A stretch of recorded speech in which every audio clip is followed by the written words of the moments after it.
Yo guys, what's going on? CommandrAwesome here, and today we are back with another alpha preview for Squad. This will be Alpha 9. It's a feature preview that was just released last night or early this morning, one or the other.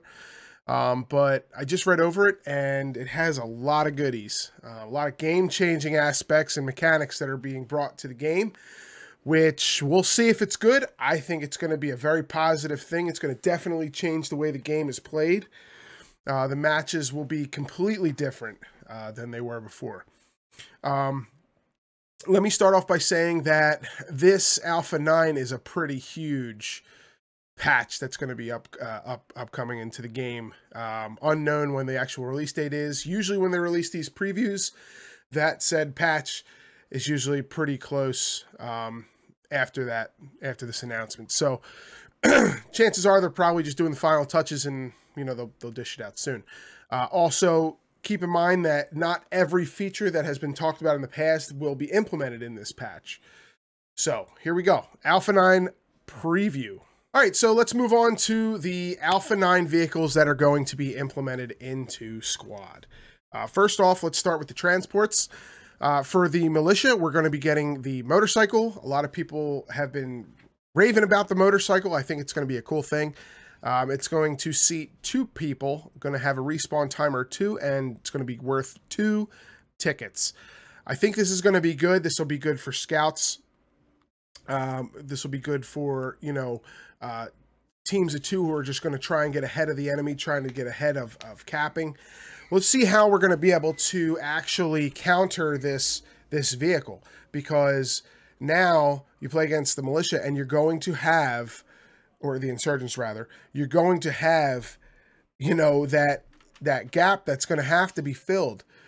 They're going to rush points and they're going to start getting to things faster and different areas of the map faster than a lot of the other units or the other factions. So we're gonna have to see how this plays out. I think it's a really cool idea. Strategically, I think it's going to be something that is going to be a pain in the ass for if you're going up against them. But that's just the way it is. It's a more mobile device or a vehicle, and it's going to be something that other factions are going to have to watch out for. The forward observer and all that, they're going to be able to get real close to you when you're starting to set up things, and they're going to be able to glass you out and start relaying back to see what's going on. So that's a huge addition. Then we have the Russian faction is getting a new Ural. It's going to seat 18 people. It's going to have a respawn timer of 3, and it's going to cost 8 tickets. That's huge, because now it's going to be upgraded from 13 people to 18 people, and it's going to have a bigger impact on the game. You're going to have 2 squads that are going to be able to fill out inside of one of these and get to a location as a double squad element. So what's better than that? Logistics. It says logistic vehicles are large purpose. Blah, blah, blah. Okay, blah, blah, blah. We all know what a logistic vehicle is. Let's see. Nearly identical appearance. This variant features a slightly different front end marked with different interior and a better performing engine. Okay, I don't know how much of a difference that's going to implement into the game, but it's going to be 1,000 supply it's going to carry. It's going to be able to hold 4. Did it hold 4 last time? I thought it held 3. I could be wrong. It's going to respawn timer 3, and it's going to have an 8 ticket value. Logistics are going to play a huge part in this release, so keep that in mind when we get further down the line here. Now, fire support. This is like this is kind of like the big vehicle push that's going on now. We're going to have some scout vehicles here. This is the militia, and then the insurgents are both going to get 2 different types of scout cars. Going to be able to hold 3 people, 5-minute respawn timer, and it's going to be 18 ticket value. Okay, lightly armored and fast, the BDRM-2 also packs a KPVT 14.5mm machine gun, making this an excellent mobile force multiplier. So essentially, it's an IFV, and those 2 factions will now get a little heavier, a little bit more of a push. The Americans are now going to have the Striker, which is going to have a Crows variant, which is friggin' awesome. It's my favorite Striker variant. Let's see, heavily armored and maneuverable, the Striker is the American answer to the Russian BTR APCs. armed with a remote operated M2 Alpha 150 caliber machine gun, the Crows naturally. Seats 11, has an 8-minute respawn, so you don't want to lose that thing because that's going to be detrimental to the U.S. forces if you lose one of those. And it's a 35 ticket bleed. So essentially, we're going to keep those bad boys alive. That's for sure. Meaning that you can roll out as a combined arms and instead of pushing them way up, maybe push them along with some AT infantry to protect their flanks. Keep that bad boy alive, and you'll be good. Moving on to a little bit heavier stuff, little tracked vehicles here. The militia has the MT LBAPC, which seats 19. Is that correct? Wow. Seats 19, has a 6-minute respawn and 18 ticket bleed. Wow. Wow, these all hold a lot of personnel. That's wild. And then we have for the insurgents with the MTLB APC, same thing, different variant of the weapon on top. Let's see, the MTLB series is a versatile troop transport. Okay, so it's troop transport. It's like a heavy troop transport with a lot of carrying capacity and maneuverability. It comes armed in various configurations with Russian and militia variant armed with a 12.7 millimeter heavy machine gun, and insurgent having a variant with a lighter 7.62 machine gun. However, the armor is extremely light. So keep that in mind. While it just looks beefy, it's tracked, its armor is light. So what is light? We're going to have to decide. Is it going to take 1 rocket, 2 rockets from a shoulder fire? We'll find out. Moving on, it looks like we get into the heavier business here. We're going to have the MTLBM 6MB IFV, Infantry Fighting Vehicle. It's going to seat 13, have a respawn timer 8, and a 25 ticket bleed. So these are going to be like, a lot of tickets if you lose them. A more modern variant of the MTLB comes armed with a heavy 30 millimeter cannon loaded with AP rounds at the cost of less passenger space. So these are going to be huge. These are going to be the kind of Vics that you're going to want to have sitting back. You don't want to put these in the forefront. You don't want to lose these, because if somebody rolls out with the opposite, you're going to be sorry. Now, I believe it's only a single gun. Yes, there's no secondary MG, so it's not going to be really useful against infantry. So if you're one of these and you're surrounded by infantry, you better get the hell out of there, because you're just going to die. But if you see a Vic, man, it's probably going to be a 1-shot, maybe 2-shot kill to take out another Vic, especially something lighter, especially a scout car, striker, even these transports. And then here we have the Russians pumping out another BTR-82 Alpha IFV. It's going to seat 13, respawn timer 10, and a big fat 40 tickets if you lose it. A more modernized variant of the BTR-80, the BTR-82 Alpha sports a 30 millimeter cannon, firing our AP rounds, capable of shredding armor and unarmed targets in seconds. So where does the U.S. sit? Where does the U.S. come in at? That's what I want to know. What does the U.S. have that's going to counteract any of these? Shoulder fire? Okay, so, you bring out all these 30 millimeter cannons, but what do I have as the U.S. to come out and fight these? Where's my Abrams? Where's my striker variant with a cannon on it? So that's going to be kind of a tough situation. We're going to have to see how the people are going to handle that. That might be an unbalanced approach. I could be wrong. Let me know if you guys have an idea of what you can do, what can be done when you run across these as the U.S. other than shoulder fire. I mean, really, that's all you got. All right, so here we are with the meat and potatoes of this entire preview. Okay, the forward operating base FOB update. They have now changed everything as far as the way FOBs are placed and the way that you have to treat them. So, for instance, now we have to place a FOB, which only allows for construction and no longer allows spawning on its own. So basically, a FOB is naturally just like a real FOB. So you have your FOB where it might be a nice defensive point. might be a place in the map where you say, listen, we need to place a FOB and we need to hold this down to cut off any type of reinforcements that come in and such. So where do we go from here? So now they introduced what are called HABs. Okay, and it says down here they are called HESCO accommodation bunkers. Basically allows for a protected spawn, okay? Separates the spawn point itself from the FOB's radio, making it harder to camp and eliminate FOBs due to reinforcements spawning in from a different location. Okay, so now we know that if we have a FOB that we are putting down to defend a certain point on a map, that somewhere, and it could be within the same AO as the FOB, we need to place a HAB. Now, whether or not the HAB has to be placed within a certain radius of a FOB is unknown. I don't believe it explains that below, but we're going to find out. So you might be able to put a FOB, let's say, at one point, and then put the HAB at a totally different point. Okay? The other thing is, just hit my mic. Supplies are now therefore a requirement to deploy a spawn at a FOB. Which sounds a little funny to me. Does that mean that we can place a FOB? It might be a typo, but I'm not sure. Does this mean that we can place a FOB and then bring a logistics truck to dump supplies and then create that FOB into a spawn point? That's another thing to be seen.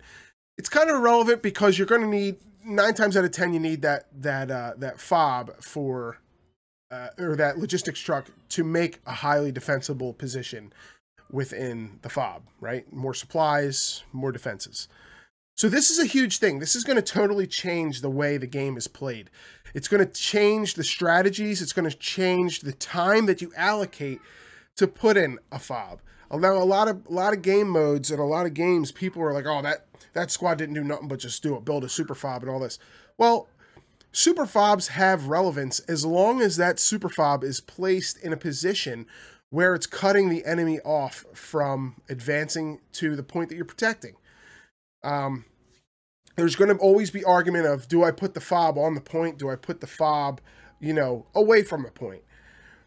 Now things are going to change. People are going to find different solutions. People are going to find different ways to do things. And I'm pretty excited to see what the community comes up with.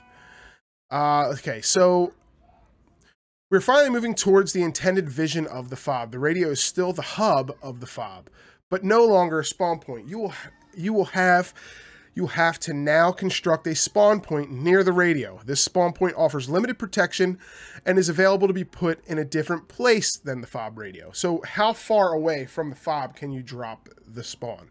Let's see if it says that. These spawn points, HABs, or hideouts, will be quite visible and have a large footprint. It will be substantially harder to hide a FOB in a bush. That's awesome because I'm tired of that.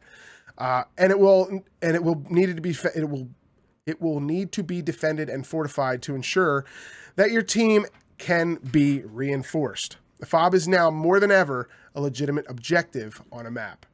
So it's not like one squad can just come up with a shovel and just start digging it up. More so than not, if you place one of these HABs, you better know for a fact that you're going to have a squad protecting that HAB. So that's the other thing is, do you allocate a squad to specifically sit at a HAB and protect that crucial spawn to push to a next point? Again, this is all something that we're all going to have to do this together and really figure out what's the best way to do this. So as soon as Alpha 9 launches, this shit is going to be crazy. You're going to see people doing some dumb shit, but you gotta crawl before you walk, so to speak. So even though it's more visible, a single enemy will not easily be able to take down an entire FOB, as he cannot kill every new spawn while also taking down the radio, unless the defenders have a really poor placement, of course. So naturally, we all know that people tend to place shit in the middle of open fields and such.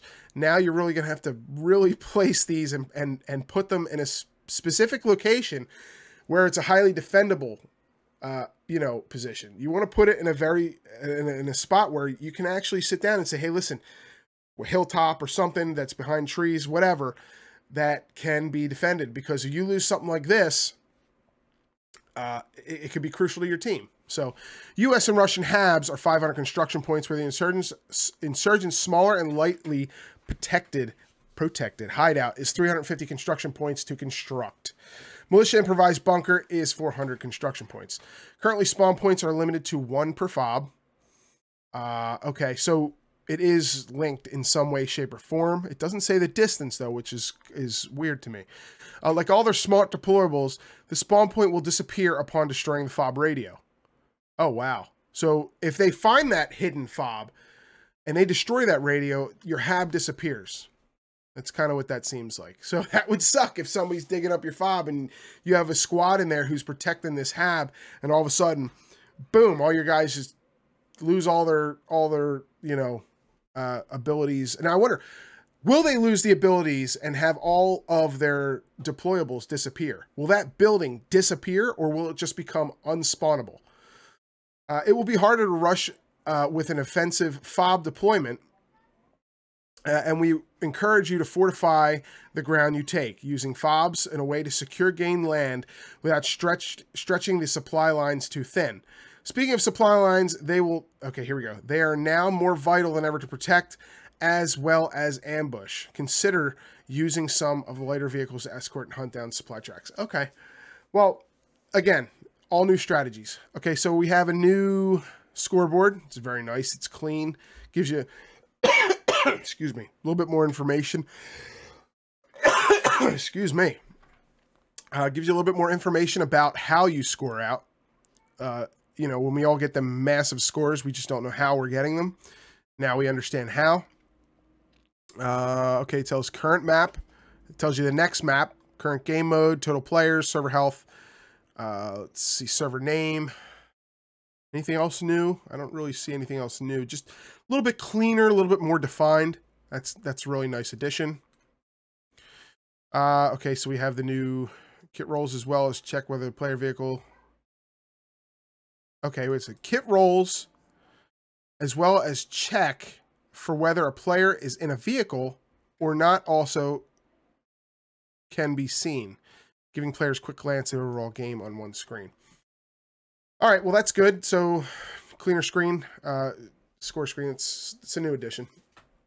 Guradoc 4K expansion. Now, with all these vehicles that are coming out, they needed to be expanded. That's definitely something that needed to happen. As you can see, here's the original size, and there's the expansion. So it's much, much, much larger. Again, you need to really be able to, you know, talk to each other. What's going to happen is, at this point, now with all these vehicles, you're now going to have specific squads who are going to say, hey, listen, I'm an APC squad. Anybody who's played Project Reality knows that you had transport squads, you had assault squads, you had FOB squads, you had you know, armor APC squads and such. So now this is what this is all going to have to happen now. Because what's going to happen is if you get a squad who is like, I want to take, I'm going to take one of those crows or the strikers, and I'm going to put my squad in and we're going to go to this point. Well, that's fine as long as you're talking to the other squad teams about it. Because I'm going to tell you one thing is, if a team labels themselves as an APC squad, they're going to be easier to communicate within each other. So if I say, hey, I'm building a squad for APC, then we're going to take every piece of APC with my 8 guys in my squad, and we're going to roll the shit out of this map as an APC squad, so we can have intercommunication between Vic 1 all the way to what? It would be 4 Vics you could carry in a squad. So that way, let's say I'm squad 1, I got my boots on the ground with my boys, I can say, hey, yo, APC squad, I need assistance over here. Send one of your, you know, send a 30mm over here. I need that now, stat, because I got enemy armor on my ass. Okay, Roger.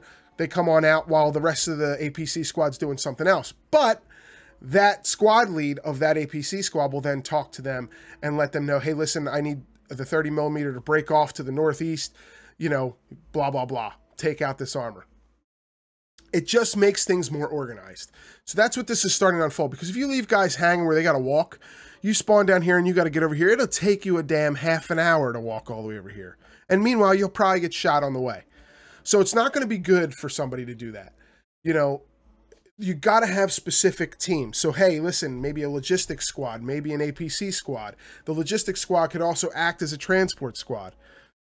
You know, there's just so many things that can intertwine to make things more organized and really put your team in an advantage. So here's a couple different layouts with the way that Guradoc is going to be laid out for different game modes. V1, there's Attack and Secure V2.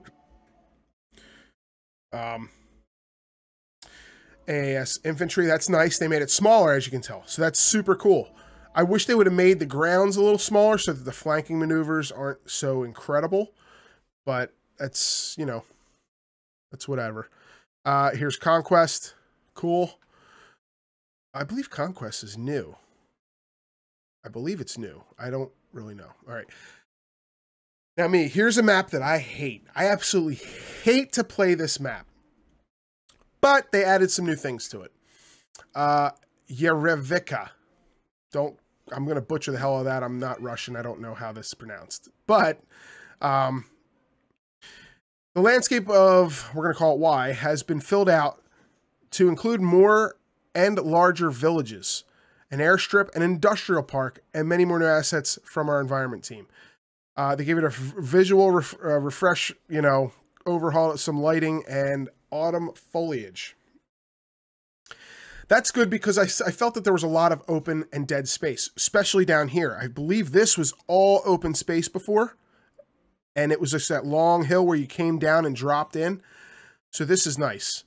This is a nice little, you know, you can go from town to area to area to area without that long gap in between where you're running across a, you know, a field. All right, here we go. There's another version. And here's Conquest. Now we have a mighty, mighty big changelog. Let's see if I can go over a couple things here. I'm not going to go through all of them because I don't want to kill you guys with the time here. I'm already spending quite a bit of time on this. Let's see. Anything important? Repair stations now are limited to 2 per FOB. You can have the SPG 9s 2 per FOB. Here it is. All 5-ton transport trucks now hold up to 18 players instead of 13. That's huge. That's huge. That's 2 squads. 2 full squads in one. That's great. Here, smooth out overheating penalty of emplaced and vehicle-mounted MGs. The punishment period is shorter, but you will overheat quickly again. So that's good because essentially a lot of guys are like, and really you're supposed to burst.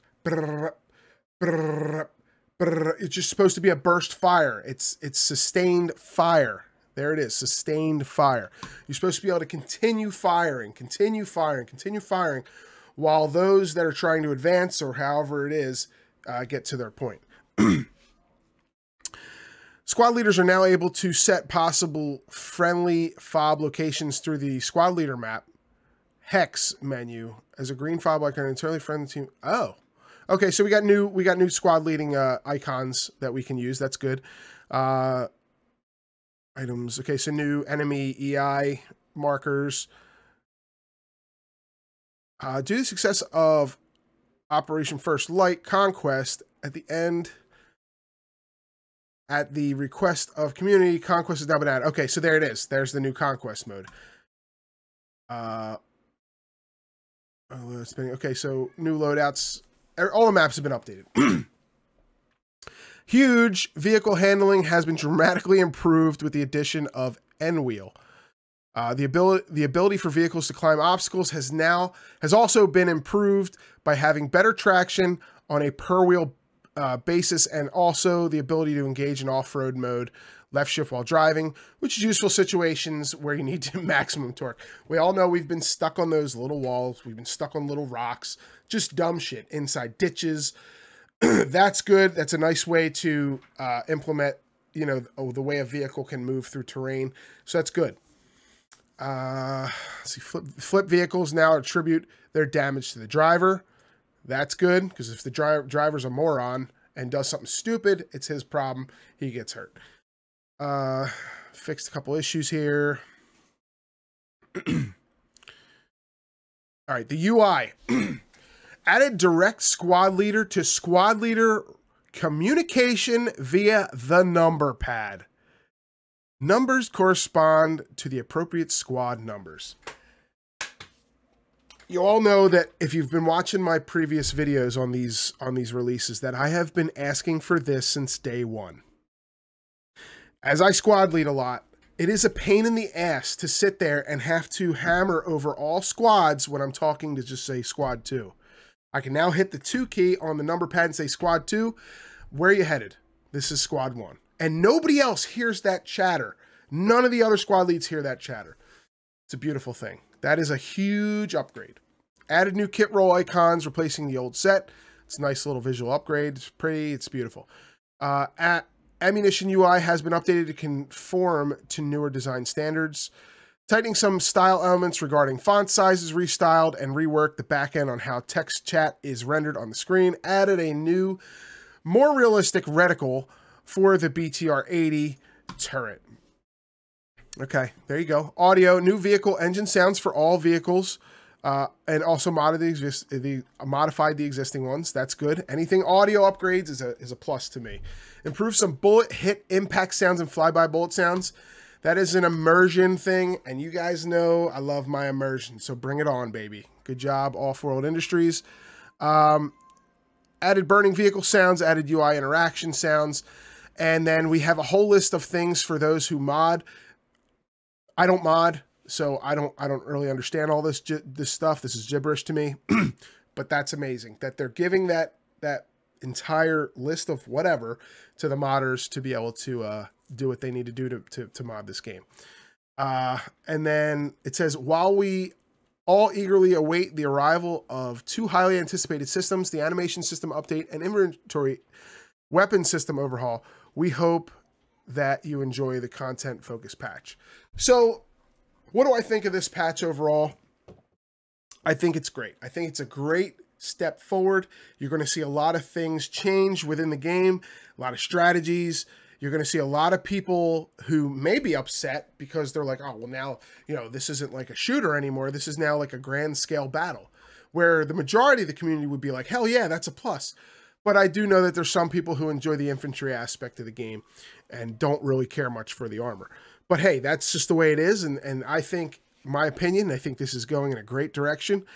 Would I have liked to see the bipod, the vault, the free look implemented in this patch? Yes. That is something that me personally am waiting for. That's going to make me smile, and that's going to make me really want to play squad again, is the infantry-based mechanics.